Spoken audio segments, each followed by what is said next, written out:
ಸಾರಿಗೆ ಸಚಿವ ರಾಮಲಿಂಗಾರೆಡ್ಡಿ ಅವರು ಬಿಜೆಪಿಯ ವಿರುದ್ಧ ಆಕ್ರೋಶವನ್ನು ವ್ಯಕ್ತಪಡಿಸಿದ್ದಾರೆ. ಯಾಕೆ ಅಂತ ನೋಡೋಣ.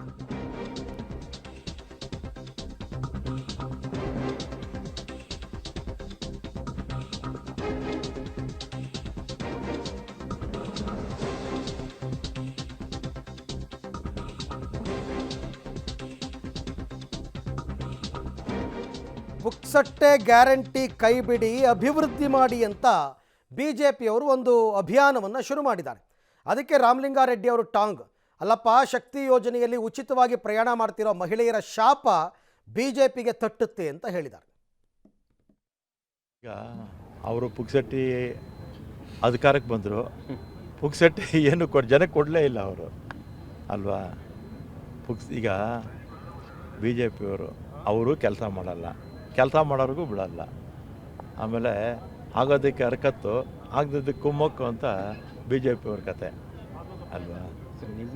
ಅಂದರೆ ಬಿ ಜೆ ಪಿಯವ್ರ ಮಾತಿಗೆ ಕಿಮ್ಮತ್ತಿಲ್ಲ. ಜನ ಯಾಕೆ ಅವ್ರ ಮನೆ ಕಳಿಸ್ರು? ಕೆಲಸ ಮಾಡಲಿಲ್ಲ, ಸ್ವಜನ ಪಕ್ಷಪಾತ, ಭ್ರಷ್ಟಾಚಾರ, ಕೆಲಸ ಮಾಡಲಿಲ್ಲ, ಮನೆಗೆ ಕಳಿಸ್ರು. ಈಗ ನಾವು ಮಾಡ್ತಾಯಿದ್ದೀವಿ. ಪ್ರತಿದಿನ 60 ಲಕ್ಷ ಜನ ಹೆಣ್ಮಕ್ಳು ಓಡಾಡ್ತಾರೆ ಫ್ರೀಯಾಗಿ. ಅವ್ರ ಶಾಪ ತಟ್ಟುತ್ತೆ ಅವ್ರಿಗೆ.